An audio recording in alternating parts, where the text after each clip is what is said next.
안녕, 민규쌤입니다. 33차십니다. 서구의 침략에 맞서다.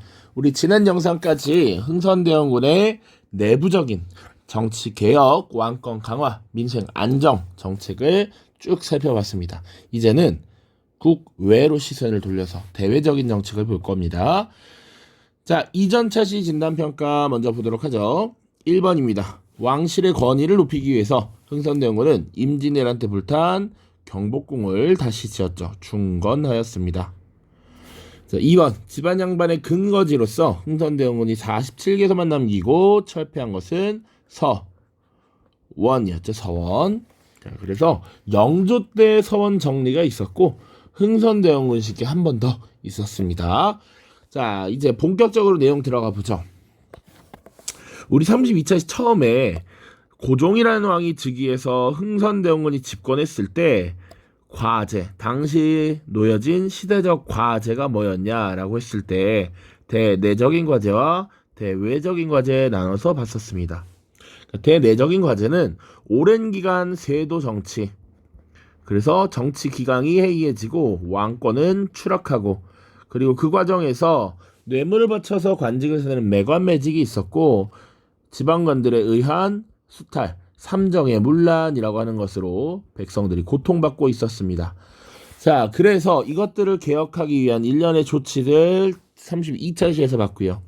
대외적으로는 어땠냐? 이제 제국주의 열강이 특히 서양을 주도적으로 하는 요 나라들이 이 양선을 몰고 와서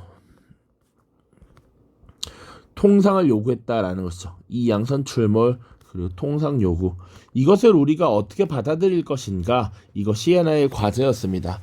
그래서 흥선대원군은 어떻게 했는지 한번 살펴보자고. 첫 번째입니다. 천주교 박해와 병인 양요라고 되어 있는데, 처음에 러시아를 견제하려던 흥선대원군이 프랑스 선교사를 통해서 프랑스 세력을 끌어들이려고 합니다. 자, 이 얘기는 무엇이냐? 러시아를 갑자기 뜬금없이 왜 견제하느냐? 자, 한반도의 지도를 또 간단하게 그려서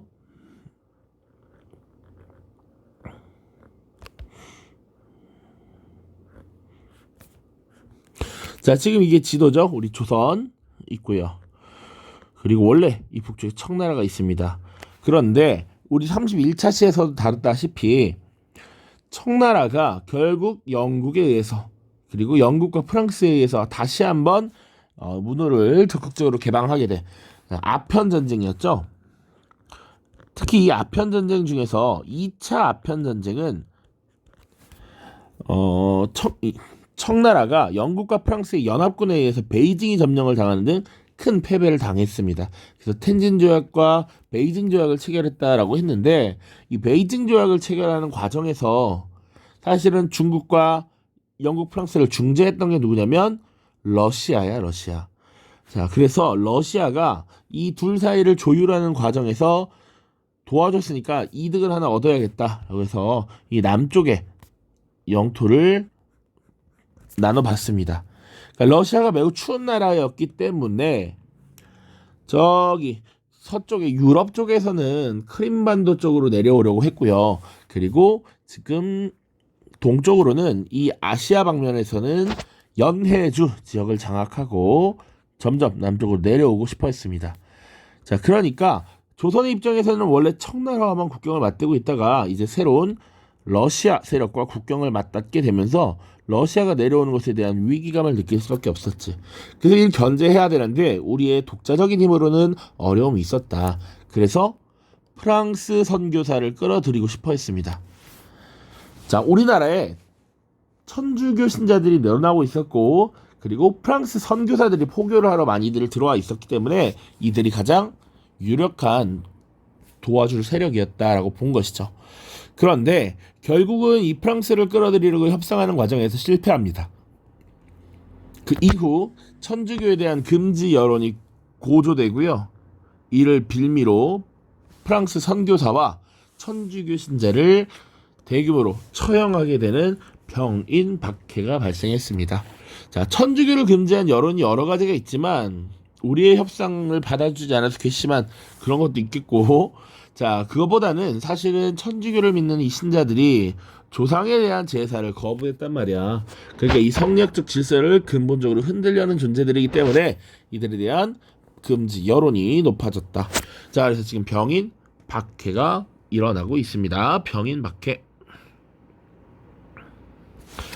자, 두 번째 병인 양요입니다. 이 병인 박해라고 하는 사건이 배경이 되어서 나타난 병인 박해. 자,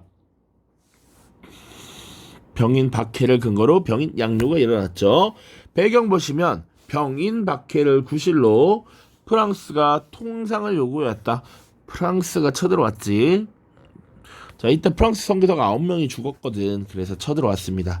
조선은 수비를 강화하고요. 프랑스군이 다시금 쳐들어와서 우리 길목이라고 할 수 있는 강화도를 공격합니다. 옆에 잠깐 보면 지금 여기 한양도성이 이렇게 있지. 여기가 지금 흔히 얘기하는 종로, 경복궁 이런 게 있는 지역이고, 여기가 지금 인천이고요. 지금으로 치면 여기 고양시, 김포 이렇게 있는 겁니다. 그리고 여기가 지금 강화도야, 강화도. 그런데 이들이 강화도로 쳐들어오는 것은 다 요거 한강으로 해서 서울로 들어갈 수 있는 길목이기 때문이야. 알겠죠? 그래서 뒤에 들어온 미국도 강화도 지역으로 쳐들어오게 됩니다. 자, 그런데 나름 우리의 부대들이 활약을 했다는 것이죠. 한성근이 이끄는 부대가 문수산성에서, 양원수가 이끄는 부대가 삼랑성에서 활약함으로써 승리를 거두었다라고 보시면 돼. 자, 그래서 프랑스군이 퇴각을 하는데 퇴각 과정에서 강화도의 주요 거점에 있는 시설은 없애버리고요. 그리고 외 규장각에서 보관하고 있던 의궤 그리고 각종 문화재를 약탈합니다. 자, 규장각이라고 하는 것은 원래는 정주 때 설치한 왕실 도서관이니까 수도 한성에 있어야 돼. 그런데 바깥에 지어놓은 규장각이라고 생각하시면 쉽습니다. 왕실 관련 서적을 보관할 목적으로 세운 규장각의 부속 도서관. 원래 찐 규장각은 창덕궁 안에 있었고요. 자, 그래서 이 병인양요를 겪으면서 흥선대원군의 통상수교 거부 정책이 강화되었다. 그리고 천주교 신자에 대한 박해, 탄압도 심화되었습니다. 자, 그 다음입니다. 제너럴 샤모노 사건이야. 자, 근데 봐야 될 건 뭐가 있냐면 우리 지금 사건들이 모두 1866년에 일어납니다. 지금 본 병인 박해 1866년이고요. 그리고 그 다음 있었던 병인 양요도 66년이야. 근데 지금 볼 제너럴 샤머노 사건도 1866년입니다. 그게 언제 있었냐? 요 사이에 딱 들어가. 병인 박해, 제너럴 샤머노 사건, 병인 양요가 모두 1866년에. 자, 그래서 제너럴 샤머노 사건 보겠습니다. 미국 상선 제너럴 샤머노가 통상을 요구했다. 자, 그리고 선원들이 횡포를 부렸어. 관리들 감금한다든지 민가를 약탈한다든지 이런 모습이 나타났고요. 그래서 평양의 관리와 백성들이 제너럴 샤머노를 불태워서 침몰시켰습니다.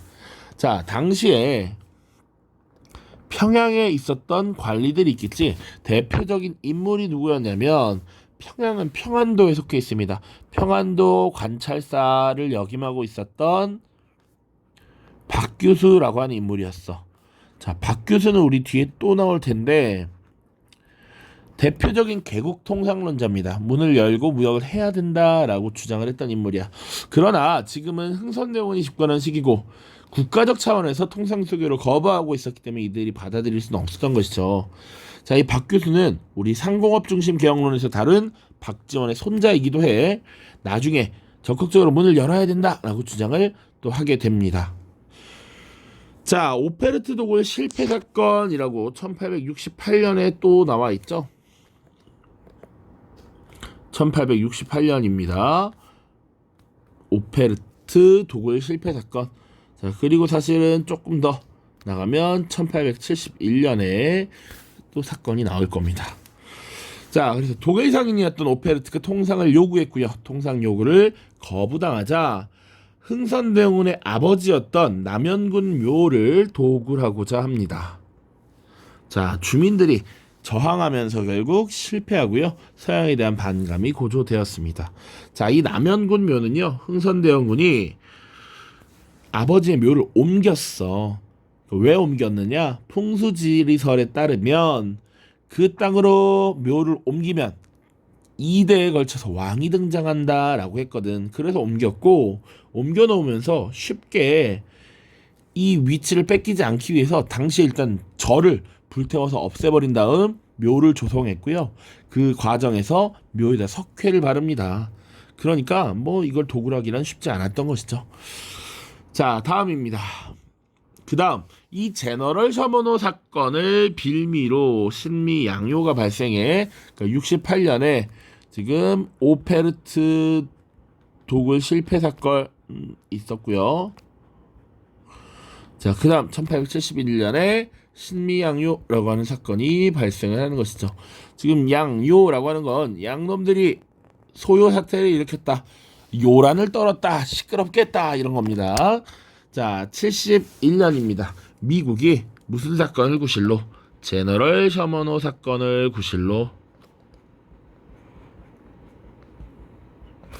강화도를 공격했다라고 하는 것이고요.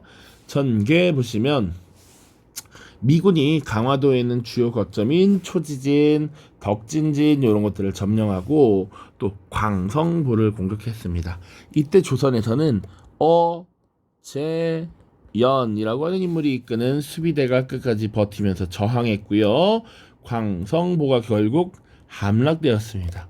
자, 미국이 강화도 지역 일대를 점령하고 있었고 그러면 당연히 이 사태를 해결하기 위해서 협상을 해야 하는데 흥선대원군은 응대하지 않습니다. 결국 미국은 기다리다가 돌아가게 돼요. 자, 그 이후에 전국에 척화비를 건립합니다. 전국 각지에 건립을 하게 됐고 통상수교 거부 의지를 천명했다. 오른쪽에 그 내용이 있으니까 조금 더 살펴보겠습니다. 자, 이 흥선대원군 시기에 진행한 통상수교 거부 정책의 의의와 한계는 무엇이냐? 서양 세력의 침략을 일시적으로 저지했지. 프랑스 세력 막았어, 독일 세력 막았어, 미국 세력 막았어. 그런데 현실적으로는 조선의 근대화가 지연되었다라고 하는 것이죠. 역사의 가정은 없지만 우리가 더 빨리 이런 것들을 받아들이고 무역을 했더라면 어땠을까라는 생각도 약간은 있습니다. 우리가 결국 일본에 의해서 문을 열게 되었잖아. 그런 걸 생각하면 요것은 한계가 분명하다.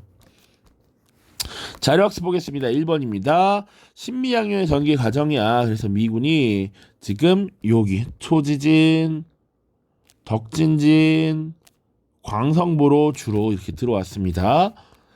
자, 심지어 병인 양요 때는 양화진까지 들어와요. 자, 프랑스가 병인 박해 천주교 탄압을 구실로 강화도를 침략하자 한성군과 양원수 부대가 문수산성과 삼랑성에서 프랑스군을 물리쳤다. 미국은 제너럴 셔머노 사건을 구실로 강화도를 침략하였으나 조선의 거센 저항에 밀려 물러났다. 척합입니다. 서양 오랑캐가 침범하였을 때 싸우지 않는 것은 화친하는 것이요, 화친을 주장하는 것은 나라를 파는 것이다. 흥선대원군은 두 차례 양요를 겪은 다음 통상수교 거부 정책을 널리 알리기 위해서 척화비를 전국 각지에 세웠고 흥선대원군의 대외 정책은 조선의 근대화를 지원하였다라는 평가를 받기도 합니다. 자, 고생 많았고요. 34차 시에서 보도록 하겠습니다. 안녕.